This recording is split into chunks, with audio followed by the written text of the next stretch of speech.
Baik, selamat datang. Kita, akan belajar kimia analisis lagi hari ini.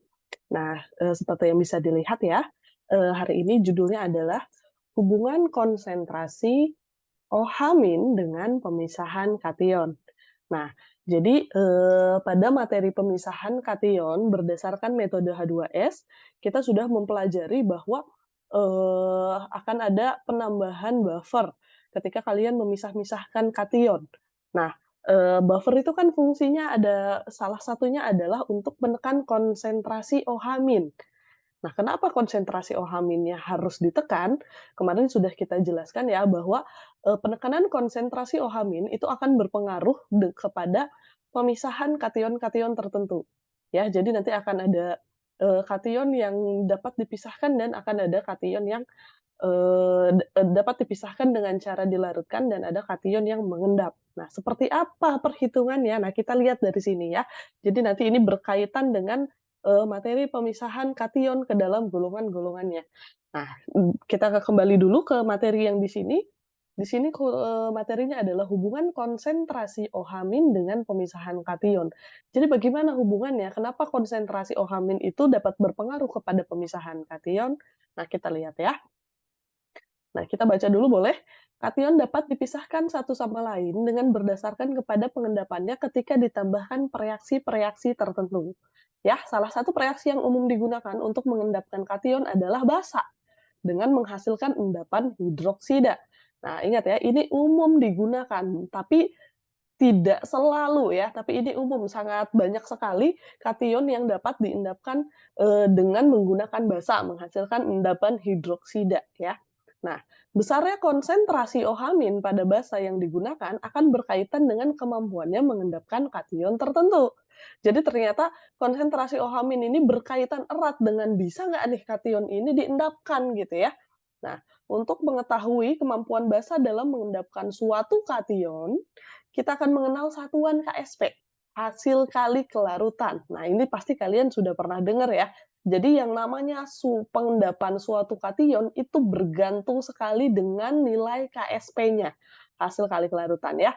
Hasil kali kelarutan atau KSP ini sebetulnya sudah pernah kalian pelajari ya, baik di kelas 10 maupun di kelas 11. Nah, jadi ini kita sedikit mereview dan memperdalam begitu ya.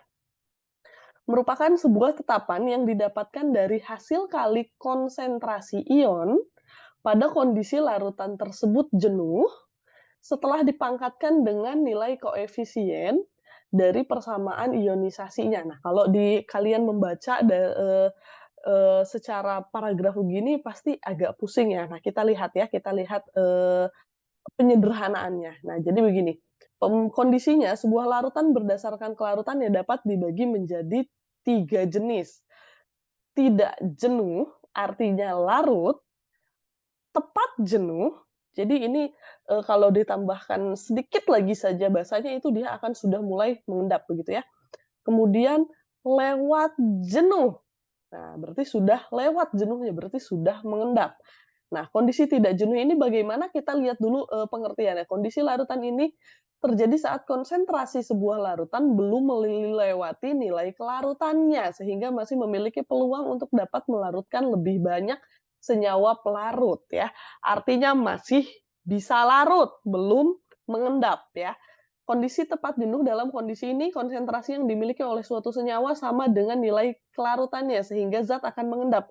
Kalau ditambahkan sedikit lagi, itu sudah mulai mengendap. Jadi tepat jenuh itu tepat sebelum mengendap, begitu ya. Kemudian lewat jenuh adalah saat konsentrasi larutan melewati nilai kelarutannya, sehingga akan diamati terbentuknya senyawa yang mengendap. Jadi sudah tidak larut lagi ya, sudah lewat jenuh. Nah, ini yang penting, persamaannya. Jadi bagaimana kaitan KSP dengan hasil kali, kelarutannya ya. Jadi konsentrasi senyawa A dan konsentrasi senyawa B itu kan, ada istilahnya juga kelarutan atau S ya, seperti yang pernah kalian pelajari. Nah, di sini kita langsung saja gunakan konsentrasi senyawanya ya. Jadi KSP, jika nilai KSP lebih besar dibandingkan konsentrasi, ion-ion dalam senyawanya dipangkatkan koefisien ion tersebut, maka kalau KSP-nya lebih besar, jadi KSP ini kalian bayangkan itu sebagai gawang ya. Kalau KSP-nya lebih besar, dia itu, masih bisa menghalau konsentrasi konsentrasi ion-ionnya, karena dia lebih besar ya, maka dia belum mengendap, masih larut. Jadi dia mau mengendap nih. Jadi kalian bayangkan si, senyawanya ini mau mengendap. Dia itu mau melewati KSP sebagai gawang. Kalau dia berhasil melewati KSP, maka dia bisa mengendap, dia berhasil mengendap. Tapi karena KSP-nya lebih besar, dia menjaga gawangnya, maka, konsentrasi ini dipantulkan kembali, larut ya, belum mengendap, masih larut. Nah, kalau tepat jenuh, ini berarti ketika dia akan mulai mengendap, jadi besarnya sama, ya. Jadi ini masih seri ini, belum mengendap sih, tapi sedikit lagi mengendap gitu ya. Jadi kalau kalian ditanya, jadi, pada konsentrasi berapa dia akan mulai mengendap di sini, akan mulai mengendap itu berarti persamaannya sama dengan, ya. Kalau yang ditanyakan itu kondisi lewat jenuh, berarti sudah mengendap, kalian mau mengendapkan, maka konsentrasi ion-ionnya dipangkatkan koefisiennya itu sudah lebih besar dari KSP. Jadi dia sudah melewati tadi, kita bayangkan KSP ini penjaga gawang, kalau konsentrasinya itu lebih besar dibandingkan penjaga gawang, kan lolos. Berarti lolos ini dia sudah bisa mengendap, lolos sebagai endapan, begitu ya. Kalian bayangkannya seperti itu. Nah, jadi jangan tertukar antara, tidak jenuh dan lewat jenuh. Biasanya kamu bingung nih antara lewat jenuh dengan, tidak jenuh itu KSP-nya lebih besar atau lebih kecil. Kalian bayangkan KSP-nya itu tadi adalah penjaga gawang ya. Hasil kalinya ini, kalau dia sudah berhasil melewati penjaga gawang, berarti dia sudah bisa mengendap, berhasil mengendap, begitu ya. Nah, sekarang kita lihat, aplikasinya. Nah, di sini, tadi kan katanya, kita menggunakan sebuah senyawa basa ya. Di sini kita menggunakan basa kuat dan basa lemah. Berarti maksudnya apa? Boleh basa kuat bisa, basa lemah bisa, yang penting punya konsentrasi OH- ya. Kalau, berdasarkan karakteristiknya dia dapat diendapkan oleh basa kuat atau basa lemah itu dikembalikan ke kation masing-masing. Tapi kalau besaran konsentrasinya ini boleh pakai basa lemah atau basa kuat tidak masalah, yang penting konsentrasi basanya berapa, konsentrasi OH-nya berapa. Nah, sekarang kita lihat di sini studi kasusnya adalah AgCl, CuCl2, dan FeCl3. Artinya kita akan melihat kation yang memiliki muatan plus, 2 plus, dan 3 plus ya. Kenapa kita lihat? Kenapa? Karena di sini KSP-nya akan berpengaruh. Berarti kan, itu akan mempengaruhi koefisien di depan ion ya, kita lihat dulu. Untuk AgCl, ketika dia diendapkan oleh OH, maka dia akan mengendap sebagai AgOH ya, koefisiennya 1. CuCl2 kali akan mengendap sebagai CuOH 2 kali, koefisiennya 2. Berarti kan CuOH 2 kali ini kalau kamu ionisasikan menjadi Cu2 plus dan 2 OH- plus 2 OH-, maka nanti konsentrasi OH- akan dipangkatkan 2, dipangkatkan koefisien OH. Nah, FeCl3 kali itu berarti FeOH 3 kali jika diionisasikan menjadi Fe3 plus dan 3 OH-, ya kan? Maka nanti, hasil kali ion-ionnya dipangkatkan koefisiennya adalah konsentrasi Fe dikalikan konsentrasi OH- pangkat 3, ya. Nah, jadi di sini kita lihat untuk nilai KSP AgOH adalah 2 dikali 10 pangkat min 8, KSP CuOH 2 kali adalah 1,6 dikali 10 pangkat min 19, KSP FeOH 3 kali adalah 6,3 dikali 10 pangkat min 38. Artinya KSP-nya semua berbeda-beda. Jika dilihat berdasarkan nilai KSP, tadi kan kalau hasil kali konsentrasi ion-ionnya itu lebih besar dibandingkan KSP, berarti dia bisa mengendap.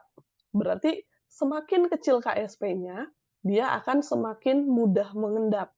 Ya, berarti kalau dilihat dari nilai KSP-nya saja, kita bisa menduga bahwa yang akan lebih mudah mengendap adalah FeOH 3 kali. Kita lihat apakah betul?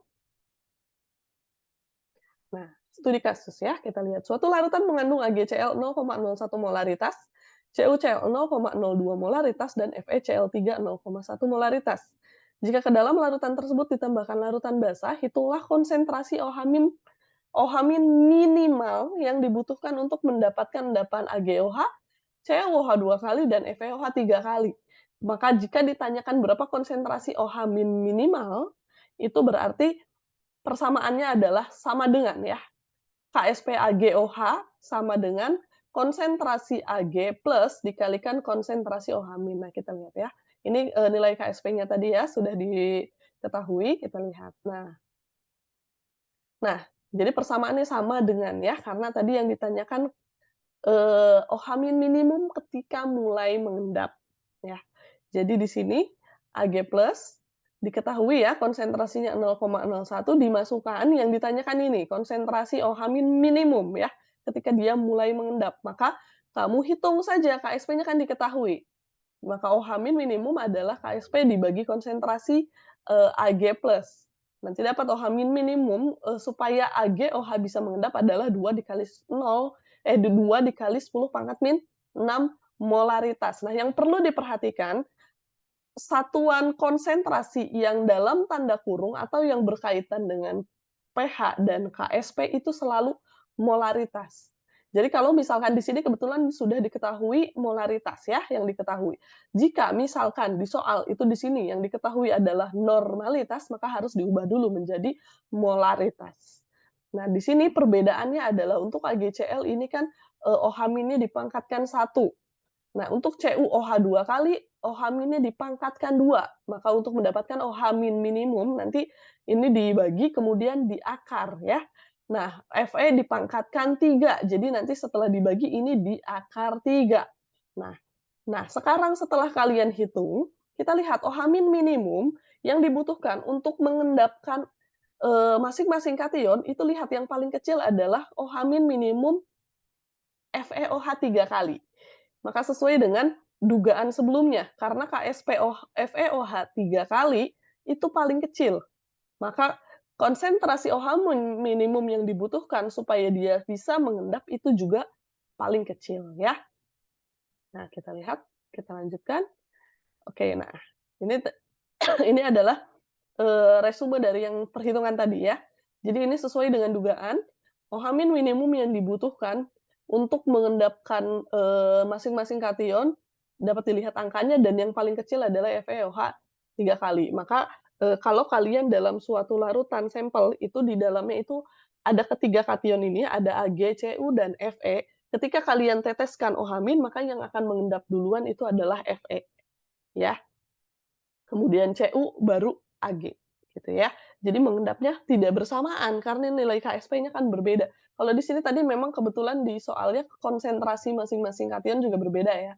Tapi kalau misalkan nah jadi bisa kalian hitung walaupun konsentrasi masing-masing kation berbeda, kalian bisa tahu siapa yang mengendap duluan. Nah, tetap sesuai ya karena perbedaan konsentrasinya tidak begitu jauh.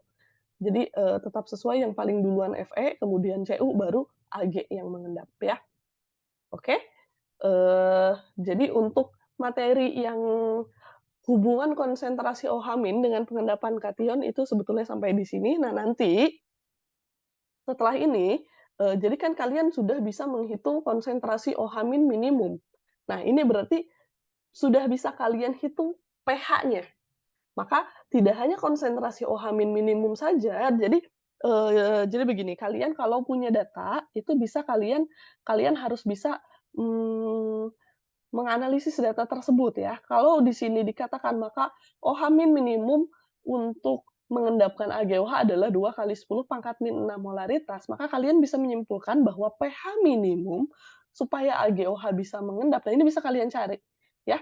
Jadi dari konsentrasi OH ini kalian cari dulu pOH-nya, baru kalian cari pH-nya, begitu ya.